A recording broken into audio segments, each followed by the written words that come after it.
Hello students, welcome to DNS. मैं आपकी zoology tutor याशिता ma'am. आज जो हम लोग इस टॉपिक में पढ़ेंगे, आज इस लेक्चर में जो हम पढ़ेंगे वो है पॉलीसैकेराइड। तो पहले लेक्चर में हम लोग कार्बोहाइड्रेट्स के बारे में पढ़े थे, ठीक है। उसके बाद हम लोग टाइप्स ऑफ कार्बोहाइड्रेट्स पढ़े थे, जिसके अंदर हम लोग मोनोसैकेराइड्स और ओलिगोसैकेराइड्स के बारे में पढ़े थे, जिसमें हम लोग बहुत सारी चीज़ें पढ़े कि जो ग्लूकोज है वो क्या होता है, उसे क्या कहते हैं, और जो फ्रक्टोज है वो क्या है। ओलिगोसैकेराइड्स में हम लोग सक्रोज को पढ़े थे और लैक्टोज को पढ़े थे, ठीक है। माल्टोज भी ओलिगोसैकेराइड में ही आता है, ठीक है। तो आई होप आपको वो जो चीज़ें थी वो सारी समझ में आ गई होंगी, क्योंकि इतना कोई हार्ड था नहीं, ठीक है। तो आज इस लेक्चर में हम लोग पॉलीसैकेराइड के बारे में पढ़ेंगे। पॉलीसैकेराइड मतलब क्या? ऐसे कार्बोहाइड्रेट्स जो कि मोनोसैकेराइड से मिलकर के बने हुए हैं और बहुत सारे मोनोसैकेराइड्स जो हैं वो मिलकर के पॉलीसैकेराइड्स को बनाए हुए होते हैं। जब पॉलीसैकेराइड्स का हाइड्रोलाइसिस होता है तब ये इन मोनोसैकेराइड्स को इनमें ये ब्रेक डाउन हो जाता है। तो चलिए आज पढ़ते हैं इसके बारे में। आज इसके अंदर हम लोग इसके बारे में जानेंगे और इसके जो एग्जाम्पल्स हैं उनको भी हम लोग पढ़ेंगे और समझेंगे, ठीक है। तो चलिए स्टार्ट करते हैं। तो सबसे पहले पॉलीसैकेराइड्स के बारे में अगर हम लोग पढ़ रहे हैं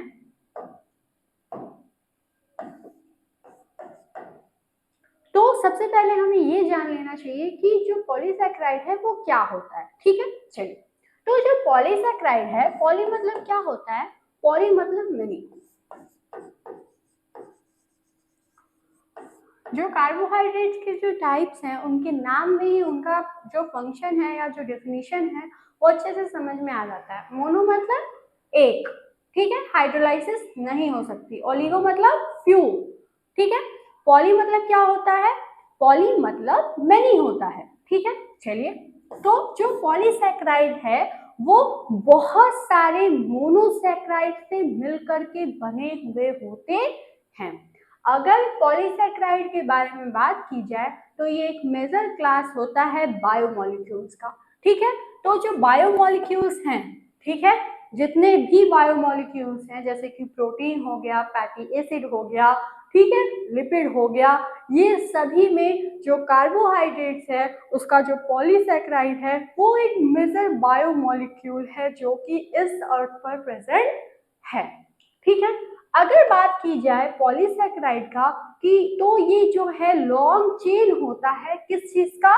कार्बोहाइड्रेट मॉलिक्यूल्स का, ठीक है। तो जो ये पॉलीसैकेराइड जो होते हैं वो कार्बोहाइड्रेट की एक लॉन्ग चेन होती है, ठीक है। और कंपोज्ड मतलब ये किन चीजों से मिलकर बना हुआ है? जो पॉलीसैकेराइड है वो ढेर सारे स्मॉलर मोनोसैकेराइड से मिलकर के बना हुआ होता है। वही चीज यहाँ पे लिखी हुई है कि जो पॉलीसैकेराइड होता है वो क्या होता है? ऐसे जो ऐसे ये सैकेराइड्स हैं, ऐसे ये कार्बोहाइड्रेट्स हैं जो कि बहुत सारे मोनोसैकेराइड से मिलकर के बने हुए होते हैं। अगर इनके बारे में बात की जाए तो ये एक कॉम्प्लेक्स बायो मैक्रोमोलिक्यूल है। मैक्रोमोलिक्यूल क्यों कहा गया है? देखिए, जब कभी भी मैक्रो का कहीं पे भी मैक्रो वर्ड लिखा है इसका मतलब बहुत बड़ा, ठीक है। माइक्रो मतलब क्या होता है? छोटा, और मैक्रो मतलब बड़ा। तो ये जो पॉलीसैकेराइड है ये एक मैक्रो मॉलिक्यूल है, ठीक है। बायो क्यों लिखा है? क्योंकि लिविंग थिंग्स में प्रेजेंट हुए होते हैं। कैसे? अभी हम लोग जब इसके एग्जांपल्स को पढ़ेंगे तब आपको समझ में आ जाएगा कि कैसे क्यों यहाँ पे बायो मैक्रोमोलिक्यूल लिखा हुआ है, ठीक है। अगर ये जो है, ये जो पॉलीसैकेराइड है ये एक बायो मैक्रोमोलिक्यूल होता है जो कि फंक्शन करता है important source of energy in mammals and form और structural component of plant cell, ठीक है। तो ये जो पॉलीसैकेराइड होते हैं ये ढेर सारे मोनोसैकेराइड से मिलकर के बने हुए होते हैं। ये एक बायो मैक्रोमोलिक्यूल होता है और प्लांट सेल और एनिमल सेल में दोनों में ही इसके अलग अलग फंक्शन होते हैं। मोस्टली जो एनिमल सेल है वहां पे ये जो है एक मेजर सोर्स ऑफ एनर्जी का काम करता है। फॉर एग्जाम्पल जो पॉलीसेक्राइड है उसका एक एग्जाम्पल होता है क्या, ग्लाइकोजन। ठीक है, ग्लाइकोजन एक पॉलीसेक्राइड होता है, एनिमल सेल्स में प्रेजेंट होता है और ये एक इंपॉर्टेंट सोर्स ऑफ एनर्जी होता है। और अगर एनिमल सेल की बारे में बात की जाए तो जो एनिमल सेल्स प्लांट सेल की बात की जाए तो जो प्लांट सेल्स हैं उनमें जो सेलुलोज पाया जाता है वो क्या होता है, वो पॉलीसेक्राइड होता है और ये सेलुलोज जो है एक स्ट्रक्चरल रोल प्ले करता है। ठीक है, तो जो प्लांट सेल्स होते हैं उनके जो आउटर मोस्ट लेयर होता है उसमें क्या प्रेजेंट होता है, सेलुलोज प्रेजेंट होता है, वो स्ट्रक्चरली इंपॉर्टेंट होता है प्लांट सेल के लिए। और यही चीज लिखी हुई है कि जो पॉलीसेक्राइड होता है प्लांट सेल और एनिमल सेल दोनों में ही प्रेजेंट होता है और दोनों सेल में इनकी जो फंक्शन है वो अलग अलग होते हैं। कैसे, प्लांट सेल में ये मोस्टली जो स्ट्रक्चरल रोल है उसके लिए ये हेल्पफुल होता है, फॉर एग्जाम्पल सेलुलोज। और जो एनिमल सेल है उनमें ये मोस्टली एनर्जी के लिए यूज किया जाता है क्योंकि ये एक एनर्जी का सोर्स की तरह ये जो है अवेलेबल होता है within the animal cell, for example glycogen. ठीक है, तो ये चीज जो है ये आपको याद रहनी चाहिए। ठीक है, बहुत बड़ी चीज तो है नहीं। चलिए, इट कैन बी होमोपॉलीसेक्राइड और हेट्रोपॉलीसेक्राइड। ठीक है, depending upon the type of the monosaccharide. अगर जो पॉलीसेक्राइड के बारे में अगर बात की जाए तो जो पॉलीसेक्राइड है फर्दर अगर इनका क्लासिफिकेशन और किया जाए तो इनके दो टाइप्स होते हैं। पहला जो टाइप होता है वो है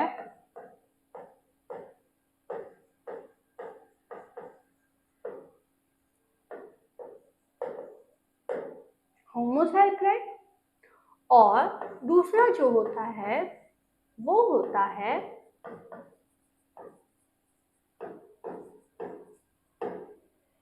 हेट्रोसेक्राइड। ठीक है, तो जो पॉलीसेक्राइड है वो मोनोसेक्राइड से मिलकर के बना हुआ है, बहुत सारे मोनोसेक्राइड से मिलकर के बना हुआ होता है। फर्दर अगर पॉलीसेक्राइड के बारे में बात की जाए तो ये दो तरह का इसलिए होता है क्योंकि या तो ये जो कंबाइंड फॉर्म में रहेगा मोनोसेक्राइड के, ठीक है, अगर ये एक ही तरह के मोनोसेक्राइड से मिलकर के बना हुआ है तो उसे क्या कहेंगे, होमोसेक्राइड कहेंगे। ठीक है, और हेट्रोसेक्राइड कब होता है, जब ये डिफरेंट टाइप्स ऑफ मोनोसेक्राइड से मिलकर के बने हुए होते हैं तब इन्हें हेट्रोसेक्राइड कहते हैं। आई होप आपको ये चीज समझ में आ गई होगी, बहुत ज्यादा हार्ड नहीं है। ठीक है, चलिए आप इसे नोट डाउन कर लीजिए।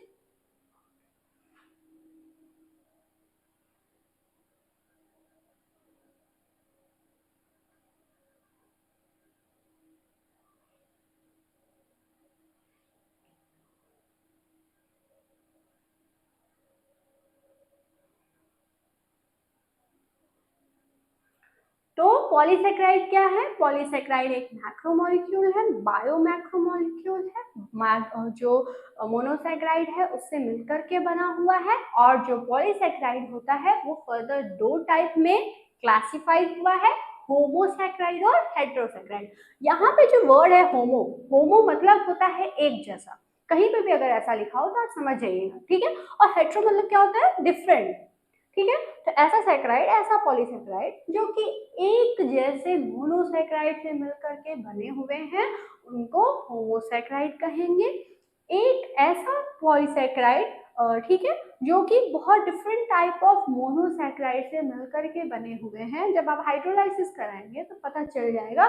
तो इसी चीज को, इसी पॉलीसेक्राइड को क्या कहते हैं, हेट्रोसेक्राइड कहते हैं। अभी आगे इसके बारे में हम लोग पढ़ेंगे, इसके एग्जांपल्स को भी डिस्कस करेंगे। तो आई होप आपको ये जो चीज है ये समझ में आ गई होगी। अब जो है पॉलीसेक्राइड के बारे में अगर बात की जाए तो जो पॉलीसेक्राइड होता है वो क्या होता है, देखिए, can not be a straight chain, जैसे कि हम लोग ओलिगोसैकेराइड में जब पढ़ रहे थे तो हम लोग ये चीज देखे थे कि वो स्ट्रेट चेन में होता है, ठीक है। लेकिन जो पॉलीसैकेराइड होता है वो स्ट्रेट चेन हमेशा नहीं होता है। ये क्या होता है, वो एक मोनोसैकेराइड का स्ट्रेट चेन में नहीं पाया जाता है, ठीक है। एक मिनट रुकिए। यहाँ पे कहने का मतलब ये है कि जितने भी पॉलीसैकेराइड है, ठीक है, वो जरूरी नहीं है कि मोनोसैकेराइड का जो एक सिंपल स्ट्रेट चेन है उन्हीं में सारे के सारे पॉलीसैकेराइड प्रेजेंट हो। कुछ ऐसे पॉलीसैकेराइड होते हैं जो कि स्ट्रेट चेन में प्रेजेंट होते हैं, ठीक है, उनके अंदर ब्रांचिंग नहीं होती है। और कुछ ऐसे होते हैं जिनके अंदर जो है ब्रांचिंग पाई जाती है। अब ये जो पॉलीसैकेराइड हैं जिनके अंदर सिर्फ और सिर्फ straight chain of monosaccharide present हो, मतलब कि उनके अंदर ब्रांचिंग ना प्रेजेंट हो, उन पॉलीसैकेराइड को क्या कहते हैं, लीनियर पॉलीसैकेराइड कहते हैं, ठीक है। लीनियर मतलब क्या होता है, लीनियर मतलब स्ट्रेट, ठीक है, एक लाइन में। तो ऐसे पॉलीसैकेराइड जो कि मोनोसैकेराइड से मिलकर के बने हुए हैं और ये मोनोसैकेराइड लीनियर फैशन में बिना किसी ब्रांचिंग के इन पॉलीसैकेराइड को बना रहे हैं, ऐसे पॉलीसैकेराइड को लीनियर पॉलीसैकेराइड कहते हैं।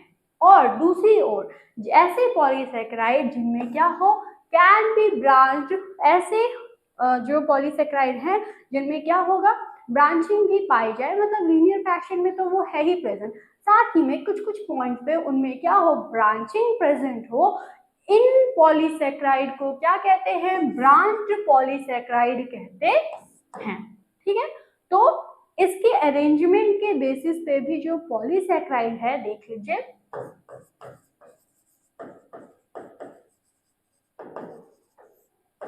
ब्रांचिंग उसके जो किस तरह से वो किस सीक्वेंस में वो प्रेजेंट है, उस हिसाब से भी ये जो पॉलीसैकेराइड है वो दो तरह से प्रेजेंट होता है। पहला जो है वो क्या है, देखिए, लीनियर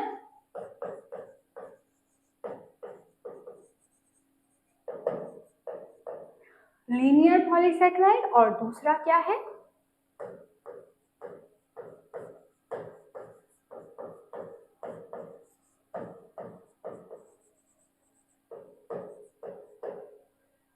तो जो पॉलीसैकेराइड्स हैं इनको इस तरह से भी क्लासिफाई किया जा सकता है कि अगर इनमें सिर्फ और सिर्फ लीनियर फैशन में, लीनियर मैनर में अगर मोनोसैकेराइड्स प्रेजेंट हो तो उन्हें कहते हैं लीनियर पॉलीसैकेराइड। और जो ऐसे पॉलीसैकेराइड जिनमें जो मोनोसैकेराइड प्रेजेंट है वो क्या हो, लीनियर फैशन में तो प्रेजेंट हो ही, साथ ही में कुछ कुछ पॉइंट में उनमें ब्रांचिंग भी प्रेजेंट हो, उनमें क्या कहते हैं, उसे क्या कहते हैं, उन पॉलीसैकेराइड को ब्रांच्ड पॉलीसैकेराइड कहते हैं। तो आई होप आपको समझ में आ गया होगा कि पॉलीसैकेराइड क्या है और इनको जो दो टाइप से क्लासिफाई किया गया है, ठीक है, वो क्या क्या है। पहला तो ये है कि क्या क्या चीज से मिलकर बना हुआ है, होमो है कि हेट्रो है, एक जैसे मोनोसैकेराइड से मिलकर बना हुआ है या अलग अलग जो मोनोसैकेराइड हैं उसके टाइप्स उससे मिलकर बना हुआ है। और दूसरा जो क्लासिफिकेशन का जो तरीका है वो ये है कि इनका अरेंजमेंट कैसे है, ये लीनियर में है, ठीक है, या फिर ये ब्रांच फॉर्म में है। तो आई होप ये चीज आपको समझ में आ गई होगी। अब अगर पॉलीसैकेराइड के बारे में बात की जाए तो जो पॉलीसैकेराइड्स हैं उनके क्या क्या प्रॉपर्टीज होते हैं, ठीक है, चलिए उसको पढ़ते हैं। तो पॉलीसैकेराइड की ये सारी फॉलोइंग प्रॉपर्टीज होती हैं, कौन कौन सी। पहली चीज कि they are not sweet in taste, जितने भी पॉलीसैकेराइड्स हैं वो स्वीट इन टेस्ट नहीं होते हैं। अभी इससे पहले वाले लेक्चर में जब हम लोग पढ़े थे तब ये चीज पढ़े थे कि जैसे फॉर एग्जांपल मोनोसैकेराइड का एग्जांपल ले लीजिए, तो मोनोसैकेराइड में जब हम लोग ग्लूकोज को पढ़े थे तो वो भी पढ़े थे कि वो स्वीट इन नेचर है, ठीक है, फ्रक्टोज को भी पढ़े थे कि वो स्वीट इन नेचर है। जब ओलिगोसैकेराइड को भी पढ़ रहे थे तब भी यही चीज देखे थे कि जो सक्रोज है, ठीक है, देखिए यहाँ पे मोनोसैकेराइड में हम लोग क्या डिस्कस किए थे, ग्लूकोज और फ्रक्टोज को, दोनों के दोनों ही स्वीट इन नेचर थे। ओलिगोसैकेराइड में हम लोग डिस्कस किए थे सक्रोज को और लैक्टोज को, ये भी स्वीट इन नेचर थे, ठीक है। लेकिन अगर पॉलीसेक्राइड के बारे में बात की जाए तो जो पॉलीसेक्राइड होता है वो स्वीट इन नेचर नहीं होता है, ठीक है। मतलब ऐसे शुगर्स जो कि स्वीट इन नेचर ना हो, ठीक है, और ये इसकी बहुत ही इंपॉर्टेंट प्रॉपर्टी होती है, ठीक। तो आपको ये चीज याद रहनी चाहिए। दूसरी चीज जो है वो ये है कि many are insoluble in water. बहुत सारे जो पॉलीसेक्राइड्स होते हैं वो क्या होते हैं, वो इनसॉल्युबल होते हैं वाटर में, ठीक है। जैसे आप अभी मोनोसैक्राइड इससे पहले जब पढ़े होंगे तब आप देखे थे कि ज्यादातर जो मोनोसैक्राइड हैं वो तो सॉल्युबल थे ही, ओलिगोसैक्राइड में भी जैसे जो लैक्टोज था वो तो नहीं सॉल्युबल था, लेकिन जो सक्रोज था वो सॉल्युबल था वाटर में। लेकिन मोस्ट ऑफ द जो पॉलीसैक्राइड होता है वो क्या होता है, वाटर में सॉल्युबल नहीं होता है, मतलब हाइड्रोफोबिक इन नेचर होता है, ये वाटर में डिसॉल्व नहीं होता है, ठीक है। चलिए अब इसके बाद जितने भी पॉलीसैक्राइड होता है वो क्या होते हैं, वो हाइड्रोफोबिक इन नेचर होते हैं, ठीक है। अगर कोई चीज जो कि इनसॉल्युबल है वाटर में, मतलब क्या है कि वो हाइड्रोफोबिक इन नेचर है, वाटर में वो डिसॉल्व नहीं हो पा रहा है, वाटर में वो सॉल्युबल नहीं हो पा रहा है, मतलब कि वो क्या है, हाइड्रोफोबिक इन नेचर है। तो जो पहली चीज है वो ये है कि ये स्वीट इन नेचर नहीं होती है, ठीक है। दूसरी चीज ये कि वाटर में ये डिसॉल्व भी नहीं होता है, और तीसरी जो मोस्ट इम्पॉर्टेंट चीज है वो ये है कि ये हाइड्रोफोबिक इन नेचर होते हैं, ठीक है। चलिए अब चौथी चीज है जो कि पॉलीसैकेराइड्स के अंदर पाई जाती है वो ये है कि they do not form crystals on desiccation. जब डेसिकेशन होता है तब ये क्रिस्टल्स को फॉर्म नहीं करते हैं, ठीक है।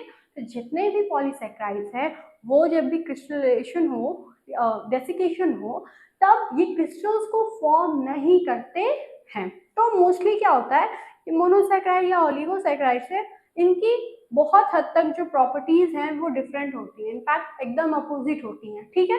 तो जितने भी ओलिगोसैकेराइड्स होते हैं उनमें क्या होता है, जब डेसिकेशन होता है तब ये क्रिस्टल्स जो हैं वो फॉर्म नहीं करते हैं, ठीक है। जितने भी पॉलीसैकेराइड होते हैं ये क्या होते हैं, इनको एक्सट्रैक्ट किया जा सकता है ताकि क्या बनाया जा सके, व्हाइट पाउडर को बनाया जा सके, मतलब व्हाइट पाउडर के फॉर्म में ये प्रेजेंट हो सकते हैं जब इन्हें एक्सट्रैक्ट किया जाए तब। और जो पॉलीसैकेराइड्स होते हैं ये क्या होते हैं, high molecular weight of carbohydrates होते हैं। देखिए अगर कोई चीज है जो कि बहुत सारे मोनोसैकेराइड से मिलकर के बने हुए हैं तो इसका मतलब क्या हुआ कि उनका मॉलिक्यूलर वेट जो होगा वो ज्यादा होगा, ठीक है।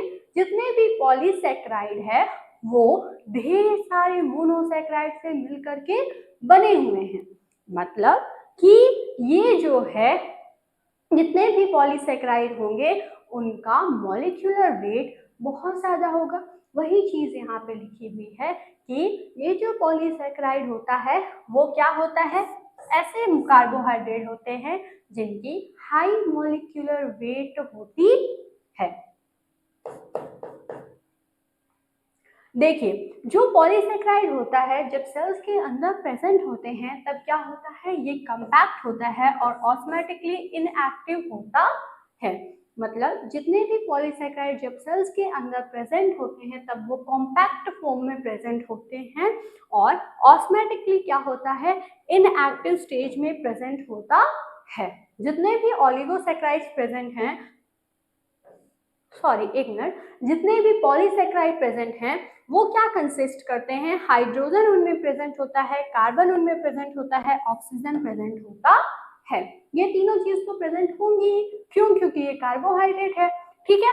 अब इसमें जो हाइड्रोजन और ऑक्सीजन का रेशियो होता है पॉलीसैकेराइड के अंदर वो हमेशा कैसा होता है, 2:1 होता है।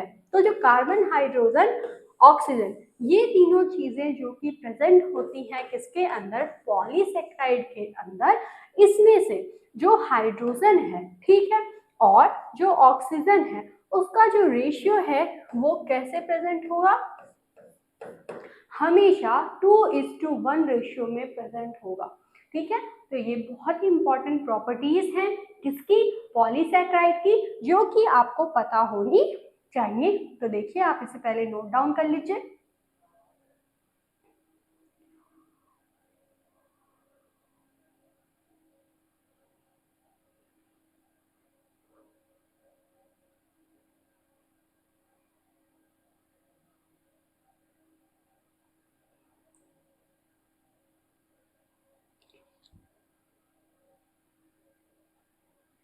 हो गया, चलिए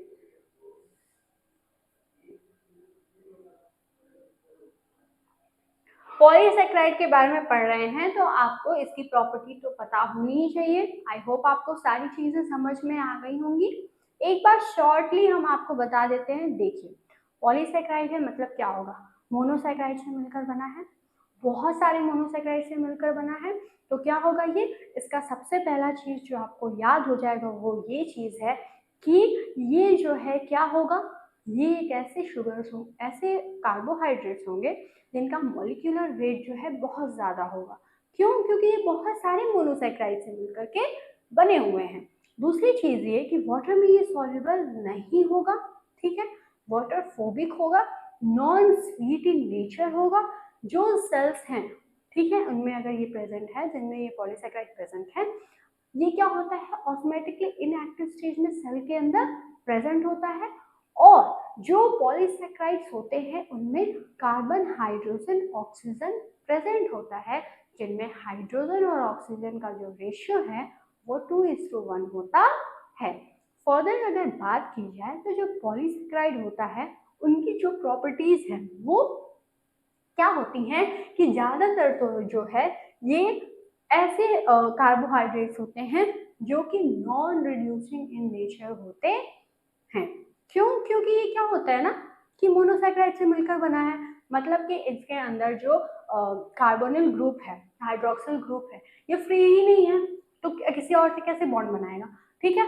अब अगर बॉन्ड नहीं बनाएगा तो मतलब क्या होगा, ये रिड्यूसिंग एजेंट की तरह वर्क नहीं करेगा, और इस वजह से ज्यादातर क्या होता है कि मोस्टली जो है ये polysaccharide non reducing in nature होते हैं, ठीक है।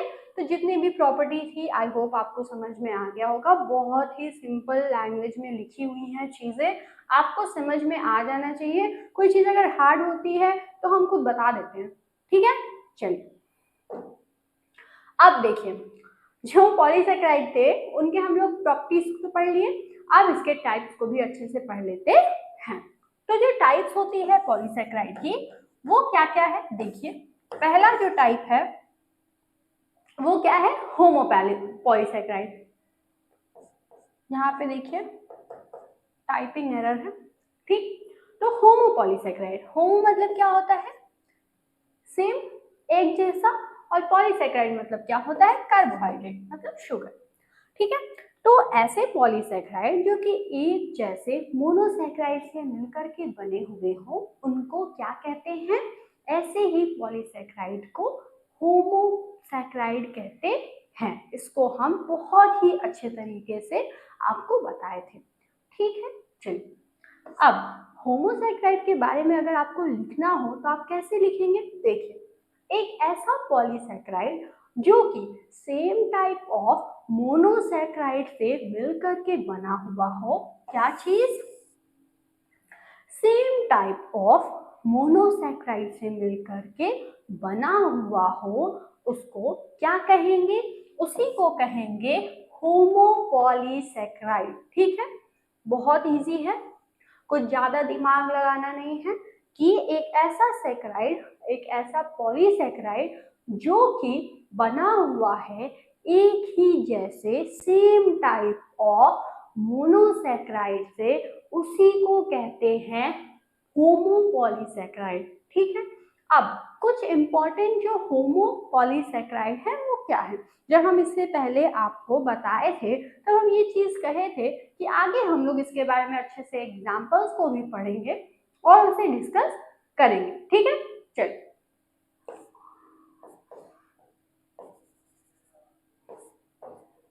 तो इसके जो एग्जांपल्स हैं होमोपॉलीसेक्राइड के एग्जांपल्स क्या क्या हैं, चलिए पढ़ते हैं। पहला जो एग्जांपल है वो है ग्लाइकोजन, ठीक है।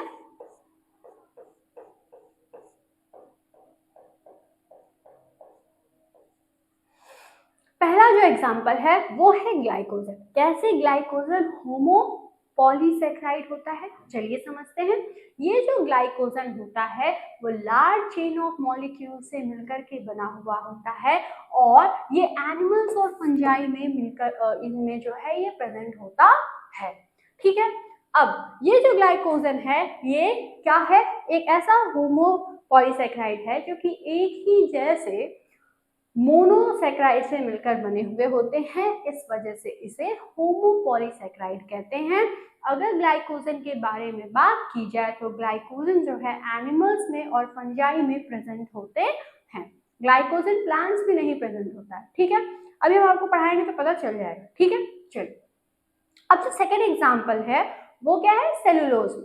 सेलुलोज क्या होता है, प्लांट्स के जो सेल वॉल होते हैं उनमें सेलुलोज प्रेजेंट होता है और ये जो सेलुलोज है वो होमोपॉलीसेक्राइड होता है। क्यों, क्योंकि ये एक ही जैसे सेम टाइप ऑफ मोनोसेक्राइड से मिल करके बने हुए होते हैं, ठीक है।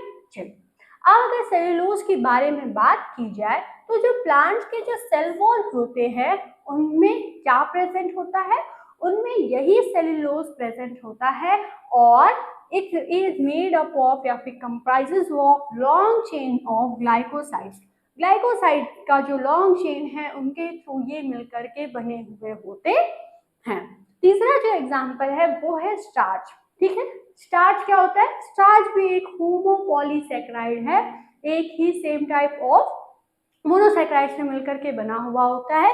स्टार्च के बारे में अगर बात की जाए तो ये जो है एमाइलोज या एमाइलोपेक्टिन से मिलकर के बना हुआ होता है और ये लार्ज अमाउंट में फ्रूट्स में प्रेजेंट होता है, सीड में प्रेजेंट होता है और प्लांट्स में प्रेजेंट होता है।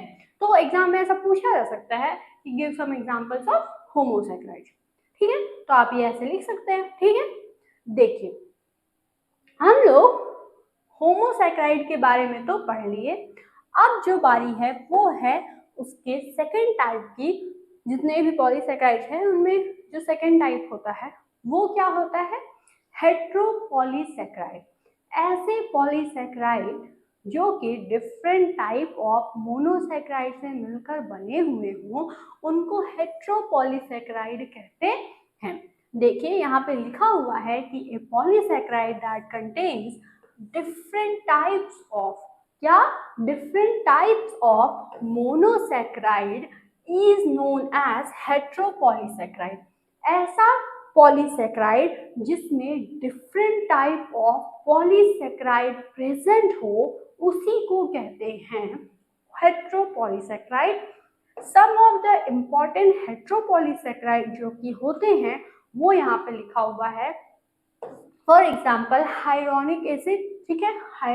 ये क्या होता है, डी ग्लूकोन, एक मिनट, ये जो हाइरोनिक एसिड होता है ये जो डी ग्लूकोरिक एसिड से मिलकर बना हुआ होता है और एन एसिटिल ग्लूकोसामाइन से मिलकर बना हुआ होता है और ये कहाँ पे प्रेजेंट होता है, तो जितने भी कनेक्टिव टिश्यू और स्किन है उनमें ये प्रेजेंट होता है। देखिए, पढ़ क्या रहे हैं हम लोग, पढ़ रहे हैं हेट्रोपॉलीसेक्राइड, मतलब ऐसा पॉलीसेक्राइड जो कि different type of different kind of monosaccharide से मिलकर बना हुआ है। एग्जाम्पल में हम लोग पढ़े हाई एलुरोनिक एसिड। हाई एलुरोनिक एसिड में जिसके मोनोसेक्राइड्स होते हैं वो कौन से होते हैं, डी ग्लूकोसरियोनिक एसिड और एन एसिटिल ग्लूकोसामाइन, ठीक है। तो ये दो डिफरेंट टाइप हो गया और इन्हीं डिफरेंट टाइप से ये मिलकर बना हुआ है, इस वजह से ये जो है एग्जाम्पल है हेट्रोपॉलीसेक्राइड का। ठीक है, चलिए इसे नोट डाउन कर लीजिए आप।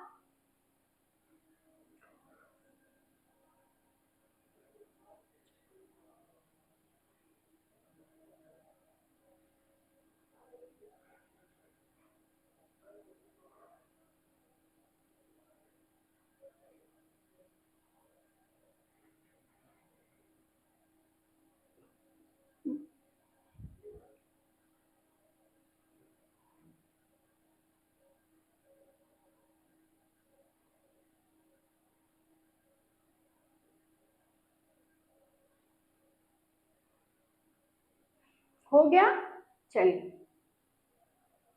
देखिए अभी हम लोग पढ़ क्या रहे हैं, पढ़ रहे थे हम लोग टाइप्स ऑफ पॉलीसेक्राइड, जिसमें हम लोग अच्छे से डिस्कस किए कि होमोपॉलीसेक्राइड क्या होता है और हेटेरोपॉलीसेक्राइड क्या होता है।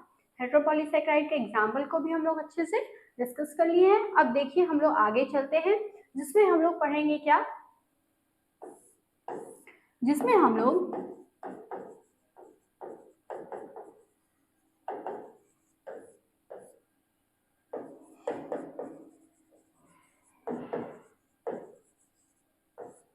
एग्जाम्पल्स ऑफ पॉलीसेक्राइड्स के बारे में हम लोग पढ़ेंगे। तो इसका जो पहला एग्जाम्पल है वो क्या है, उसको हम लोग डिस्कस करते हैं। पॉलीसेक्राइड के बहुत सारे एग्जाम्पल्स हैं, ठीक है, उनमें से कुछ जो कॉमन एग्जाम्पल हैं जिनके बारे में हमें पढ़ना है, जो एग्जाम में ज़्यादा फ्रिक्वेंटली यूज़ किया जाता है या फिर जो फ्रिक्वेंटली पूछा जाता है वो क्या है, चलिए उसे पढ़ते हैं।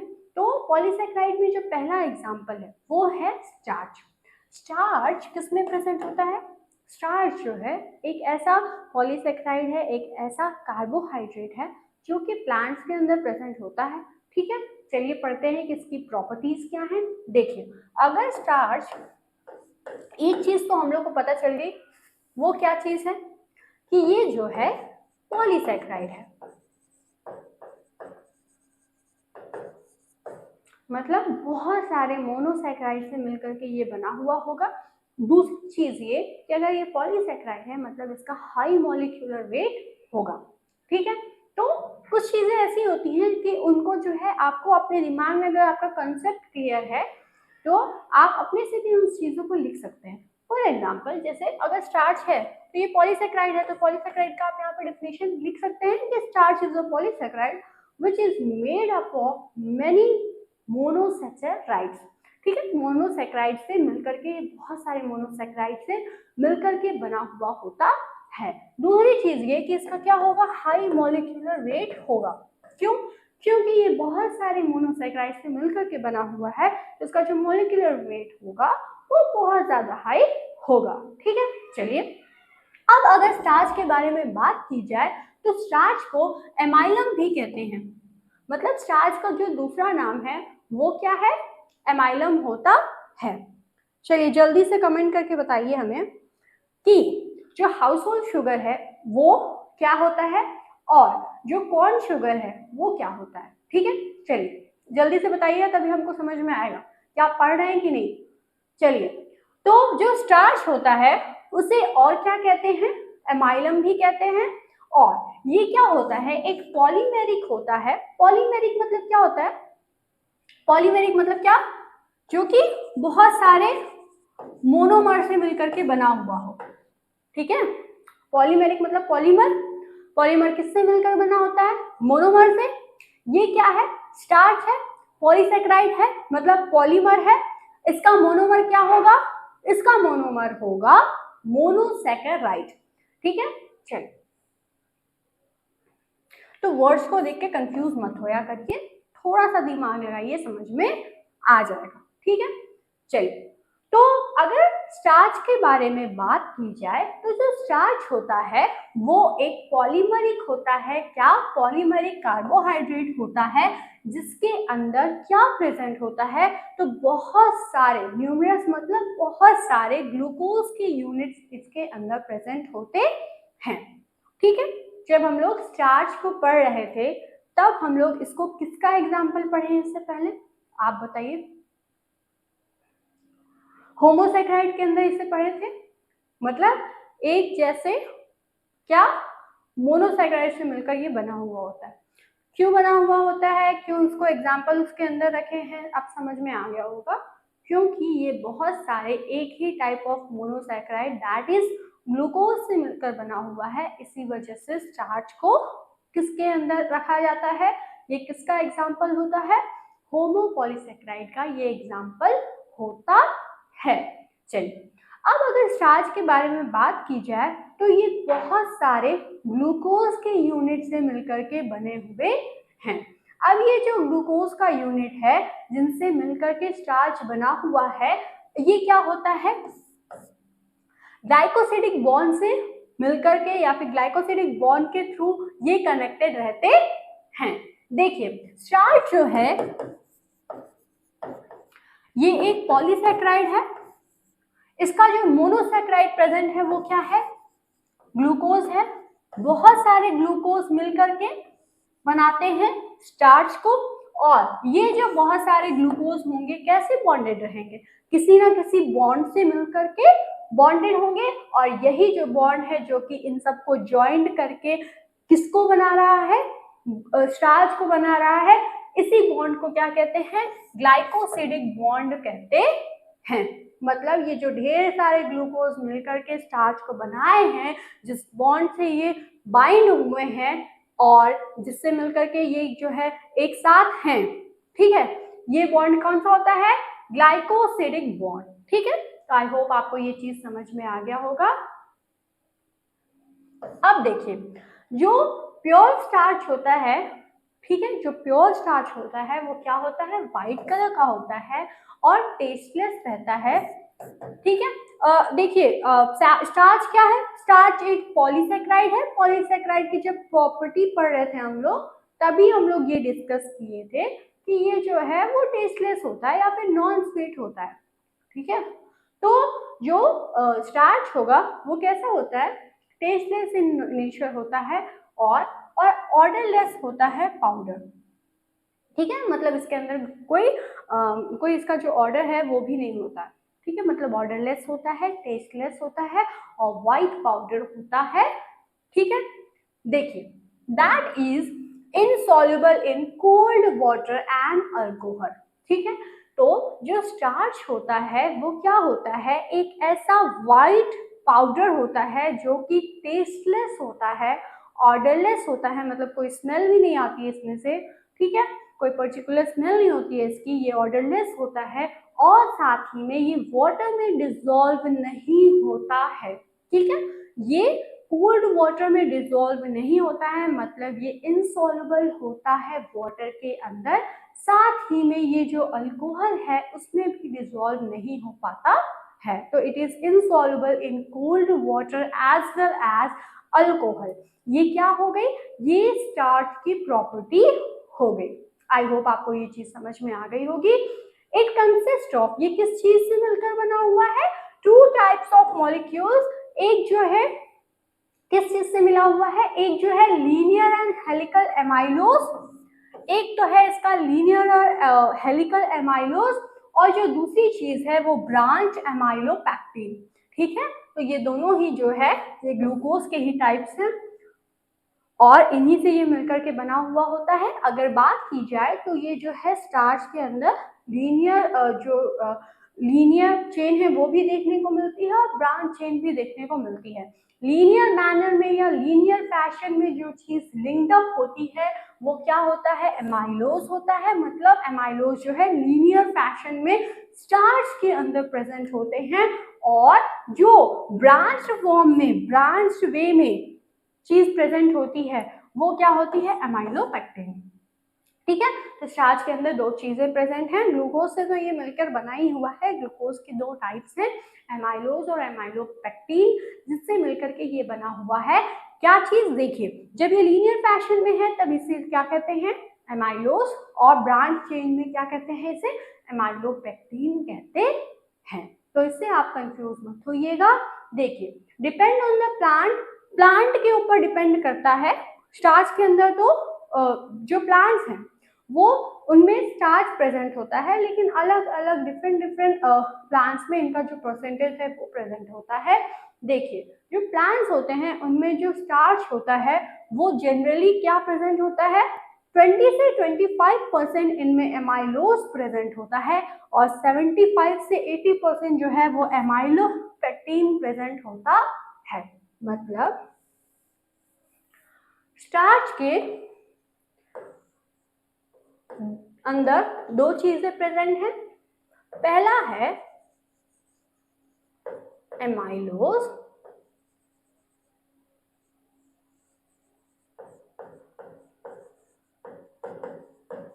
दूसरा है एमाइलोपेक्टिन। ठीक है, अगर इसकी एनालिसिस की जाए तो जो एमाइलोज होता है वो जनरली 25 से लेके, एक मिनट,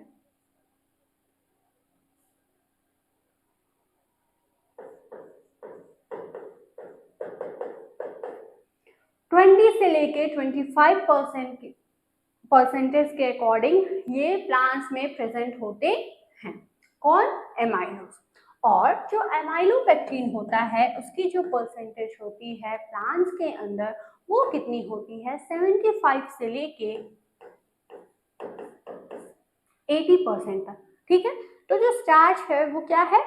एक ऐसा पॉलीसेकेराइड जो कि मोस्टली वाटर में क्या होता है?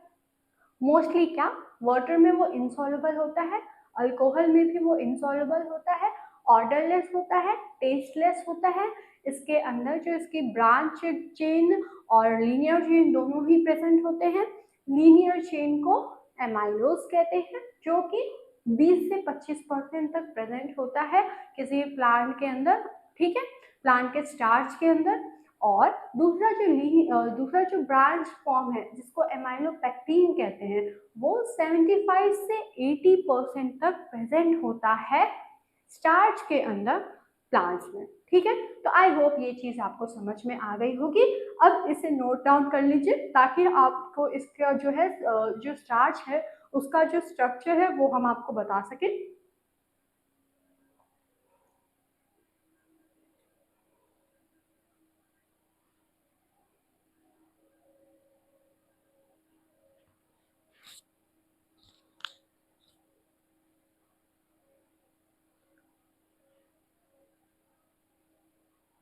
हो गया? चलिए, अब देखिए बात क्या हो रही है कि दो चीजें इसमें प्रेजेंट होती है, एक होती है एमाइलोज और दूसरी होती है एमाइलोपेक्टिन। दूसरा पहला जो है जो कि लीनियर फैशन में प्रेजेंट होता है वो क्या होता है? एमाइलोज होता है। ठीक है, चलिए अब ये जो एमाइलोज है ये कैसे लिंक्ड अप होता है? अल्फा 114 लिंकेज इसमें प्रेजेंट होता है। ये देखिए ये इसका फर्स्ट कार्बन और ये इस सेकंड जो है इसका ये फोर्थ कार्बन है। फर्स्ट कार्बन और फोर्थ कार्बन के बीच में लिंकेज है वाटर मॉलिक्यूल को निकाल करके और ऑक्सीजन के थ्रू इन दोनों ही मॉलिक्यूल के बीच में लिंकेज है और इसी वजह से इसको 1,4 लिंकेज कहते हैं, अल्फा 1,4 लिंकेज। और इसी लिंकेज के थ्रू एमाइलोज बनता है। दूसरा जो है जो कि क्या होता है? ब्रांच फॉर्म जो कि इस चार्ज के अंदर प्रेजेंट होता है उसको क्या कहते हैं? एमाइलोपेक्टिन। ये जो एमाइलोपेक्टिन है जो कि ब्रांच फॉर्म में प्रेजेंट होता है और ब्रांचिंग इनमें पाई जाती है, इनके अंदर जो है अल्फा 1,6 लिंकेज देखने को मिलता है। देखिए ये जो लिंकेज है ये क्या है? अल्फा 1,4 लिंकेज है और यहाँ पे देखिए ये एक मॉलिक्यूल हो गया, इसका फर्स्ट कार्बन है और ये इस मॉलिक्यूल का सिक्स्थ कार्बन और फर्स्ट कार्बन के बीच में लिंकेज हुई है, इस वजह से इसको अल्फा 1,4 लिंकेज अल्फा 1,6 लिंकेज कहते हैं। और इसी अल्फा 1,6 लिंकेज की वजह से एमाइलोपेक्टिन जो है वो ब्रांचिंग कर पाता है और इसी स्ट्रक्चर को एमाइलोपेक्टिन कहते हैं। तो कुछ इस तरह से जो है स्टार्च का जो स्ट्रक्चर है वो प्रेजेंट होता है। ठीक है, चलिए ये हम थोड़ा सा अलग करके और ऐसे इसलिए समझाएं ताकि आपको समझ में आ जाए कि जो स्ट्रक्चर है वो कैसे किस तरह से होता है। देखिए ये देखिए लीनियर फैशन है और यहाँ पे इसकी ब्रांचिंग हुई है, तो कुछ इस तरह से जो स्टार्च है उसका स्ट्रक्चर होता है। ये स्ट्रक्चर आपको पता होना चाहिए। चलिए अब स्टार्च की कुछ प्रॉपर्टीज हैं जिनको हम पढ़ लेते हैं। स्टार्च जो होता है वो क्या होता है, एक नॉन रिड्यूसिंग शुगर है। क्यों ऐसा है, क्योंकि स्टार्च जो है वो क्या है, पॉलीसेक्राइड है ना, और जो पॉलीसेक्राइड होता है वो क्या होता है, नॉन रिड्यूसिंग शुगर है। देखिए यहाँ पे जितने भी बॉन्ड्स हैं, जितने भी कार्बोक्सिल हाइड्रोक्सिल ग्रुप है, ठीक है, वो क्या है, कहीं पे भी फ्री है, सब क्या है, बॉन्डिंग में इन्वॉल्व है। इसी वजह से लीनियर और ब्रांच चेन भी फॉर्म हो रहा है। कहीं पे जो है अल्फा 1,4 लिंकेज देखने को मिल रहा है और ब्रांचिंग में अल्फा 1,6 लिंकेज देखने को मिल रहा है। कहीं पे भी देखिए आप, क्या यहाँ पे फ्री कार्बन प्रेजेंट है, नहीं प्रेजेंट है, जहाँ पे लिंकेज हो सके, नहीं। सभी जो है लिंकेज में इन्वॉल्व है, सॉरी सभी सब क्या है, लिंकेज में इन्वॉल्व है, ठीक है। तो कहीं पे भी जो है ये रिड्यूसिंग शुगर की तरह वर्क नहीं कर पाएगा, इसी वजह से जो है ये क्या होता है, नॉन रिड्यूसिंग शुगर होता है। जो सक्रोज है उसकी पहली मोस्ट इंपॉर्टेंट प्रॉपर्टी ये है कि ये नॉन रिड्यूसिंग शुगर होता है। चलिए ठीक है, क्यों ऐसा होता है, क्योंकि कार्बोनिल ग्रुप जो है, जितने भी यूनिट्स हैं स्टार्च के अंदर, जितने भी उसके यूनिट्स होते हैं, सभी यूनिट्स में जो कार्बोनिल ग्रुप है वो क्या होता है, पार्टिसिपेट करता है किस चीज के लिए, ग्लाइकोसिडिक बॉन्ड बनाने में। यहाँ पे देखिए आई होगा। तो ये ऐसा क्यों है कि जो स्टार्च होता है वो नॉन रिड्यूसिंग शुगर होता है। स्टार्च नॉन रिड्यूसिंग शुगर इसलिए होता है क्योंकि जितने भी यूनिट्स प्रेजेंट होते हैं स्टार्च के अंदर, ठीक है, उनका जितना भी जो कार्बोनिल ग्रुप है वो किस चीज में इन्वॉल्व है, वो फ्री नहीं है। कार्बोनिल ग्रुप क्या है, फ्री नहीं है और इन्वॉल्व है ग्लाइकोसिडिक लिंकेज में। और जहाँ पे ऐसी कंडीशन हो जहाँ पे कार्बोनिल ग्रुप फ्री ना हो और वो ग्लाइकोसिडिक लिंकेज के थ्रू बॉन्डिंग कर रहा हो, उन सभी शुगर्स को क्या कहते हैं, नॉन रिड्यूसिंग शुगर कहते हैं। और यही केस जो है वो स्टार्च के अंदर भी होती है। इसी वजह से जो स्टार्च है वो क्या होता है, नॉन रिड्यूसिंग शुगर होता है। चलिए दूसरी जो प्रॉपर्टी है वो ये है कि a compound yield only glucose. अच्छा देखिए एक बात है कि जितने भी कंपाउंड्स होते हैं जब उनकी हाइड्रोलाइसिस हो और वो ग्लूकोज को ही दे हाइड्रोलाइसिस में, और उसको ग्लूकोजैन कहते हैं, ठीक है। मतलब वो क्या हो, ग्लूकोज से ही मिलकर बने हुए हो, तभी तो उनकी हाइड्रोलाइसिस होगी, तब वो ग्लूकोज देंगे। तो ऐसे पॉलीसेक्राइड जो कि सिर्फ और सिर्फ ग्लूकोज से ही मिलकर के बने हुए हो, उनको क्या कहते हैं, ग्लूकोजैन कहते हैं। क्यों, क्योंकि जब इनकी हाइड्रोलाइसिस होती है तब वो ग्लूकोज को ही देते हैं। नहीं समझ में आया, फिर से समझा देते हैं। देखिए पॉलीसेक्राइड है मतलब वो मोनोसेक्राइड से मिलकर के बना हुआ होता है।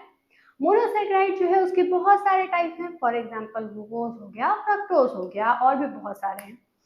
तो अगर कोई पॉलीसेक्राइड है जो कि अगर आप उसका हाइड्रोलाइसिस करा रहे हैं और सिर्फ ग्लूकोज ही मिल रहा है हाइड्रोलाइसिस कराने पर, उन सभी पॉलीसेक्राइड को ग्लूकोजैन कहते हैं। क्यों, क्योंकि हाइड्रोलाइसिस कराने पे ग्लूकोज मॉलिक्यूल अवेलेबल हो रहा है, इसीलिए इन मॉलिक्यूल्स को ग्लूकोजैन कहते हैं। और स्टार्च क्या होता है, एक ऐसा पॉलीसेक्राइड है जब आप उसका हाइड्रोलाइसिस कराएंगे तब ग्लूकोज मॉलिक्यूल्स ही ऑब्टेन होते हैं। इसी वजह से जो स्टार्च है उसको जो है क्या कहते हैं, ग्लूकोजैन कहते हैं। आई होप आपको ये चीज समझ में आ गई होगी। चलिए देखिए वही चीज यहाँ पे लिखी है कि कोई भी ऐसा कंपाउंड जो कि इल्ड करे, जब आप उसको हाइड्रोलाइज कराएंगे तब वो अपना इल्ड देगा, ठीक है। तो जब भी वो इल्ड करे किस चीज को, सिर्फ और सिर्फ ग्लूकोज मॉलिक्यूल्स को, कब, जब आप उसकी हाइड्रोलाइसिस कराएंगे तब उन सभी मॉलिक्यूल्स को ग्लूकोजैन कहते हैं। और इसी वजह से स्टार्च जो है वो क्या होता है, एक ग्लूकोजैन है। क्यों, क्योंकि जब स्टार्च की आप हाइड्रोलाइसिस कराएंगे तब वो भी क्या देता है, ग्लूकोज के मॉलिक्यूल्स को ही देता है। ठीक है, चलिए इसे नोट डाउन कर लीजिए। ऐसा कुछ नहीं है जो हमें नहीं लगता है कि आपको नहीं समझ में आ रहा होगा, इसीलिए हम जो भी चीज है उसको एक दो बार और अगर लगता है कि नहीं समझ में आ रहा है या फिर थोड़ा सा हार्ड है तो समझा देते हैं। ठीक है, चलिए तो नोट डाउन कर लीजिए।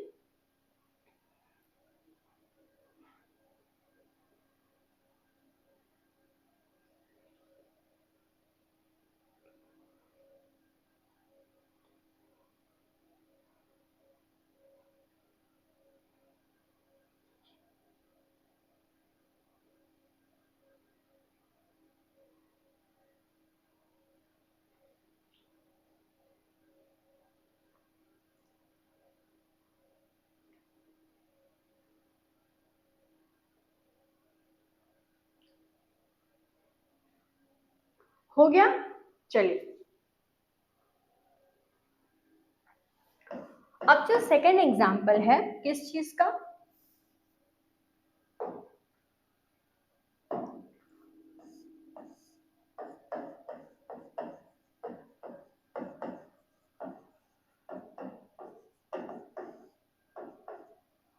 पॉलीसेक्राइड के एग्जाम्पल्स में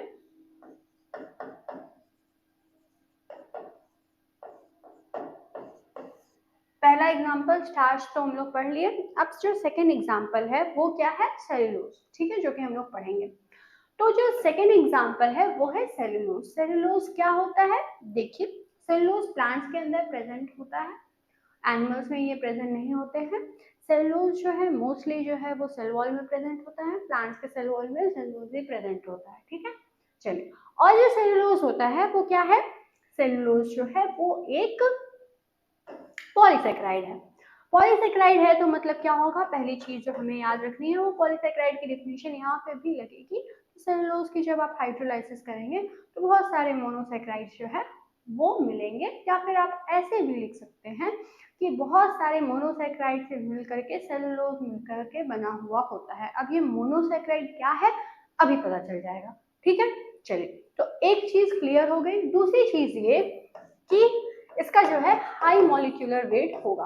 क्यों, क्योंकि ये पॉलीसेक्राइड है तो ऑब्वियस सी बात है कि इसका जो मॉलिक्यूलर वेट होगा वो बहुत ज्यादा होगा, क्योंकि बहुत सारे मोनोसेक्राइड से मिलकर के ये बना हुआ है। देखिए अब अगर कुछ और चीजों के बारे में बात की जाए तो जो सेलुलोज होता है उसके मॉलिक्यूलर फॉर्मूला को डिस्कस कर लेते हैं कि जो सेलुलोज है उसका जो फॉर्मूला होता है वो क्या होता है, C6H10O5 ब्रैकेट में N। ठीक है, चलिए तो ये फॉर्मूला तो आई होप आपको सभी को पता होगा। अब देखिए ये जो सेलुलोज होता है वो उसका अपीयरेंस कैसा होता है, तो व्हाइट पाउडर जो है वो इसका अपीयरेंस होता है, मतलब व्हाइट पाउडर जो है इसको इस फॉर्म में ये अपीयर होता है।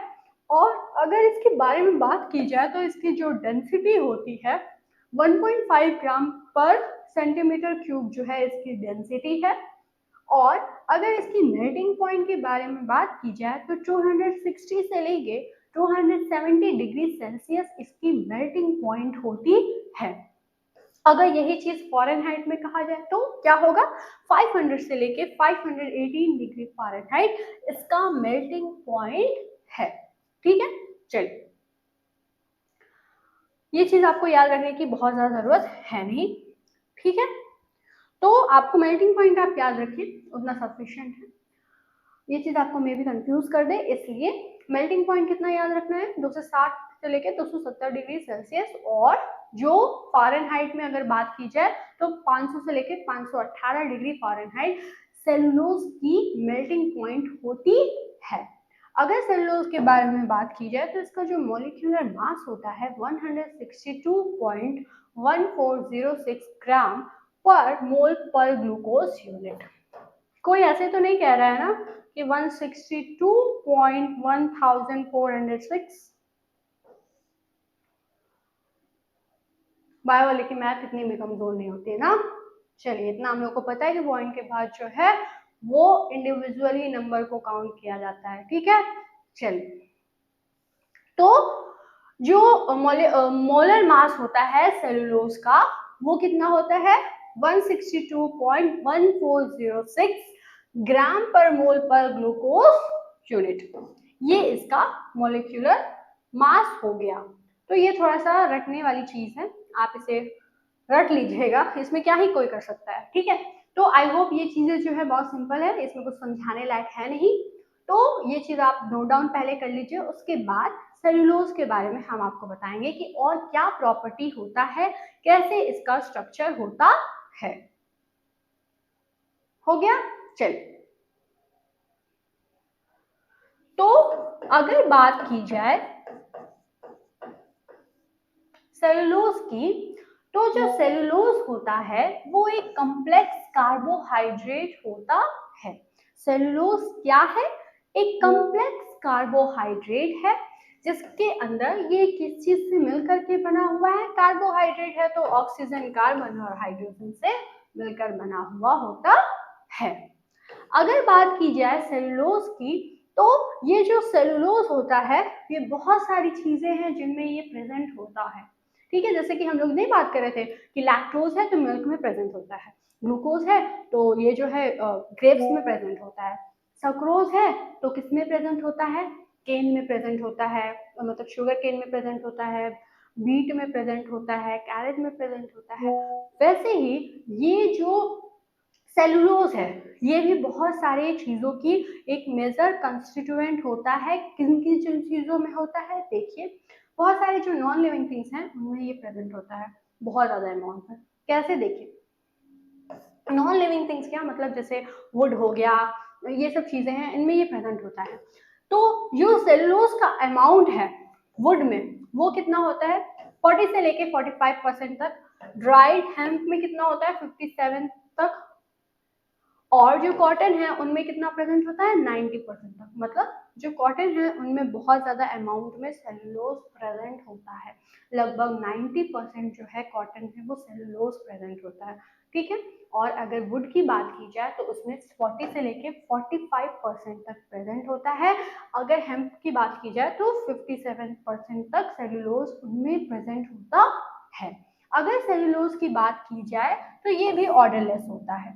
जैसे अभी हम लोग स्टार्च के बारे में पढ़े थे कि ऑर्डरलेस होता है, वैसे ही जो सेलुलोज होता है वो भी ऑर्डरलेस होता है। ये एक इसकी प्रॉपर्टी है।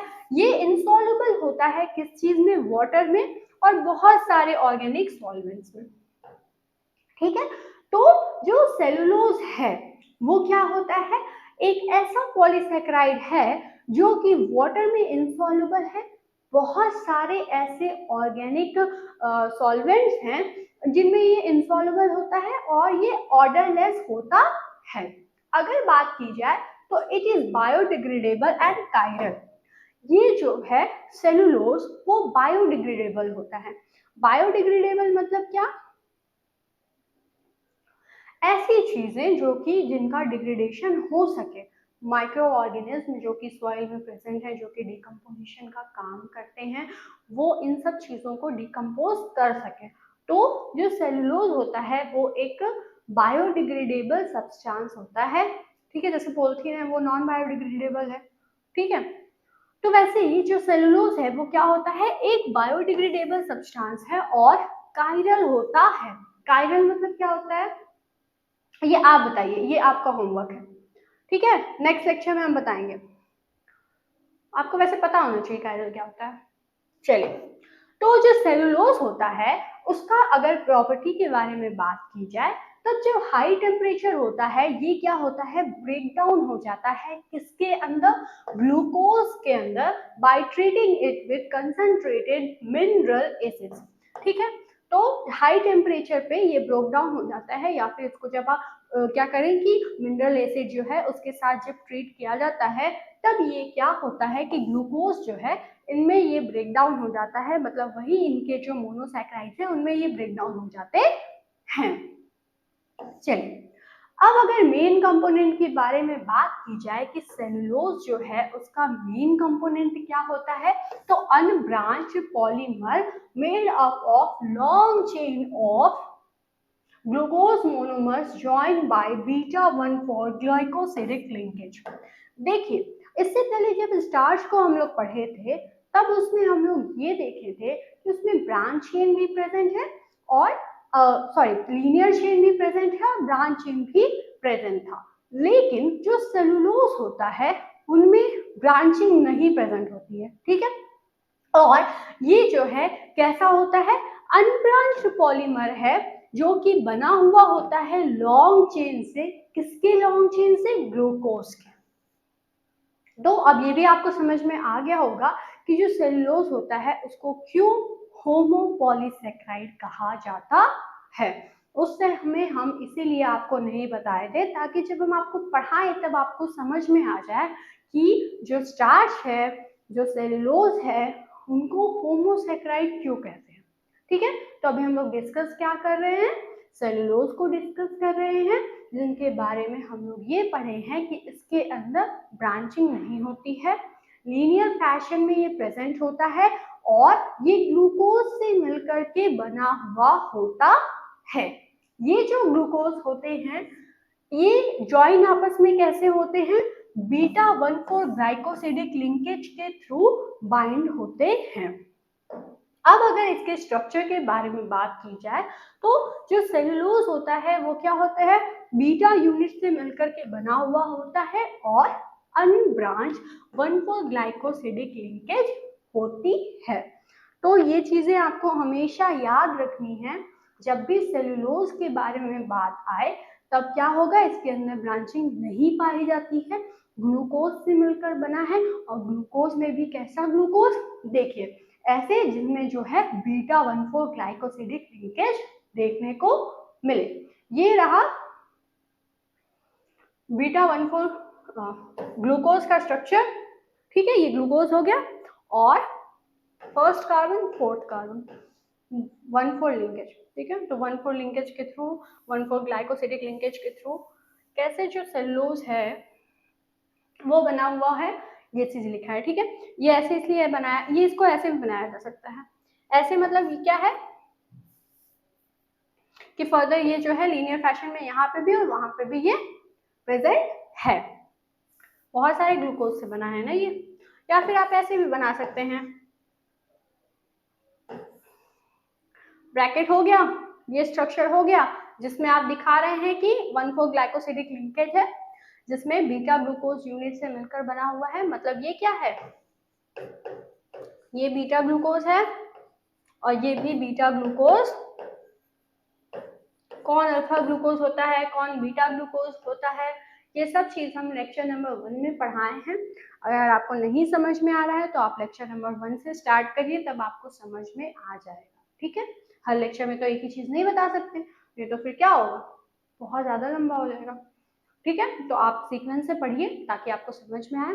तो ये हो गया बीटा ग्लूकोज, ये हो गया बीटा ग्लूकोज। लिंकेज कैसा है? एक कार्बन और 4 कार्बन के बीच में, तो 1,4 ग्लाइकोसिडिक लिंकेज। ये एक पोर्शन दिखा दिया गया है, ब्रैकेट के अंदर भी कर सकते हैं और एन लिख दिए हैं, मतलब ऐसे बहुत सारे, ठीक है। चल ऐसे भी बना सकते हैं या फिर फर्दर जैसे इस डायग्राम में दिखाया हुआ है वैसे भी बना सकते हैं, जिसमें क्या है, ये आगे की तरफ ये हॉरिजॉन्टल लाइन बनी हुई है जिसकी वजह से ये रिप्रेजेंट कर रहा है कि फर्दर भी ऐसे ही जो बीटा ग्लूकोज है वो दोनों तरफ है और लीनियर फैशन में जो सेलुलोज है वो अरेंज है। तो ये हो गया स्ट्रक्चर किस चीज का? सेलुलोज का। हमें नहीं लगता है कि अब आपको कोई भी इसमें दिक्कत होगी। तो अब जो सेलुलोज है उनके कुछ यूजेस जो हैं वो हम लोग पढ़ लेते हैं, ठीक है। तो सबसे पहले जो सेलुलोज है उसका स्ट्रक्चर को डिस्कस कर लेते हैं। सेलुलोज का स्ट्रक्चर क्या है? बहुत सिंपल, यही होता है स्ट्रक्चर, यही होता है फॉर्मूला। ये स्ट्रक्चर नहीं, फॉर्मूला है सेलुलोज का, क्या? C6H10O5 ब्रैकेट में N, ठीक है। चलिए, तो जो सेलुलोज है वो बहुत जगह यूज होता है। It is used in diet as a fibre supplement. ये जो है डाइट में यूज होता है क्योंकि ये बहुत ही अच्छा फाइबर सप्लीमेंट की तरह यूज किया जाता है। सेलुलोज जो है वो पेपर बोर्ड और पेपर प्रोडक्ट्स को बनाने में भी यूजफुल होता है, ठीक है। और जो पेपर होता है वो कैसे बनता है? वुड से ही बनता है। वुड में क्या होता है? बहुत ज़्यादा परसेंटेज में सेलुलोज प्रेजेंट होता है, इस वजह से ये जो है पेपर बोर्ड और पेपर प्रोडक्ट्स को बनाने में बहुत ज़्यादा हेल्पफुल होता है। ये जो है बहुत सारे ऐसे एडिटिव फूड आइटम्स हैं जिनमें ये यूज किया जाता है। सेलुलोज जो है वो किस चीज की प्रोडक्शन के लिए हेल्पफुल होता है? रायोन एक क्या है, एक तरह का फाइबर है, फैब्रिक है, सॉरी फाइबर नहीं, फैब्रिक कहेंगे। तो ये जो रायन है एक तरह का फैब्रिक है जो कि बनता किसकी वजह से है? सेलुलोज की वजह से बनता है। इसमें सेलुलोज जो है बहुत ही इंपॉर्टेंट रोल प्ले करता है। अगर बात की जाए और इम्पोर्टेंस की, जो सेलुलोज होता है वो प्रिजर्वेटिव की तरह भी यूज किया जाता है, किसमें? चीज में। और बहुत ही ज्यादा इंपॉर्टेंट रोल प्ले करता है किस चीज में? एंटी क्लम्पिंग एजेंट की तरह। ठीक है, चलो अब ये जो है बहुत सारे ऐसे एक्सप्लोसिव्स हैं जिनको बनाने में ये सेलुलोज जो है वो मदद करता है। और जो सेलुलोज है वो मैन्युफैक्चर ऑफ नाइट्रोसेलुलोज में भी हेल्पफुल होता है। तो सेलुलोज के बहुत सारे इंपॉर्टेंस हैं, उनमें से कुछ जो है यहाँ पे लिखे हुए हैं। सिंपली आप ऐसे याद कर सकते हैं कि कुछ ऐसे प्रोडक्ट्स हैं, कुछ ऐसे डाइट के प्रोडक्ट्स हैं जिनमें ये यूज होता है, कुछ ऐसे डाइट के प्रोडक्ट हैं जिनमें ये क्या है, प्रिजर्वेटिव की तरह यूज होता है। कुछ ऐसे डाइट के प्रोडक्ट हैं जिसमें जो है ये एंटी क्लम्पिंग एजेंट की तरह यूज होता है। कुछ ऐसा फैब्रिक है जैसे फॉर एग्जांपल रायन, उसमें क्या होता है? सेलुलोज यूज होता है। पेपर हो गया, और जो ये सब चीजें हो गई, यहाँ पे देखिए जैसे लिखा है पेपर बोर्ड, इन सब चीजों में सेलुलोज हेल्पफुल होता है। और भी बहुत सारी चीजें हैं जिनमें सेलुलोज यूजफुल होता है, उनमें से कुछ चीजें यहाँ पे हम लिखे हैं। आई होप ये चीजें आपके लिए हेल्पफुल होंगी। ठीक है, तो इस लेक्चर में हम लोग जो पॉलीसेकेराइड था वो क्या होता है, उसके एग्जाम्पल्स क्या होते हैं, आई होप आपको सारी चीजें बहुत अच्छे से समझ में आ गई होंगी। एट लास्ट अगर आपको ये जो लेक्चर है वो अच्छे से समझ में आ गया है और आप चाहते हैं कि आपके सिलेबस से रिलेटेड हर लेक्चर आपको इसी तरह मिले, तो आप बीएनएस एडुकेयर ऐप को प्ले स्टोर से डाउनलोड करके एनरोल हो सकते हैं। यहाँ पे देखिए अभी फीस में भी ऑफर चल रहा है। क्या है कि देखिए ये क्लास आपको यूट्यूब पे देखने को मिल रही होगी, ठीक है, तो कुछ ही क्लासेस ऐसी होती हैं जो कि यूट्यूब पे अवेलेबल रहती हैं। अगर आप चाहते हैं कि आपके सिलेबस से रिलेटेड सारे ही टॉपिक्स आप पढ़ें, सारे यूनिट्स को समझें, तो आप ये जो है डाउनलोड करके इनरोल होके क्या कर सकते हैं, आप जो है हर जितने भी इस कोर्स है, इस कोर्स के अंदर आपको जो है जितने आपका सिलेबस है उसको पूरा आप पढ़ सकते हैं, अच्छे से समझ सकते हैं। और इसमें आपको PYQs भी मिलेंगे और सारे नोट्स भी अवेलेबल रहेंगे, तो ये आपके लिए हेल्पफुल रहेगा। बाकी की जितनी भी डिटेल्स हैं वो यहाँ पे देखिए मेंशन्ड है। अगर आपको फिर भी कुछ दिक्कत है या कोई प्रॉब्लम है तो आप इस नंबर पे कॉल करके भी पूछ सकते हैं। ठीक है, तो आई होप आपके लिए ये जो लेक्चर है वो आपके लिए हेल्पफुल रहा होगा। मिलते हैं हम लोग नेक्स्ट लेक्चर में एक नए टॉपिक के साथ। तब तक के लिए thanks for watching this video. पढ़ते रहिए और मोस्ट इम्पोर्टेंट डेली का डेली नोट्स बनाइए और आप रिवाइज करते रहिए, ये चीज़ आपके लिए हेल्पफुल रहेगी। Thanks for watching this video.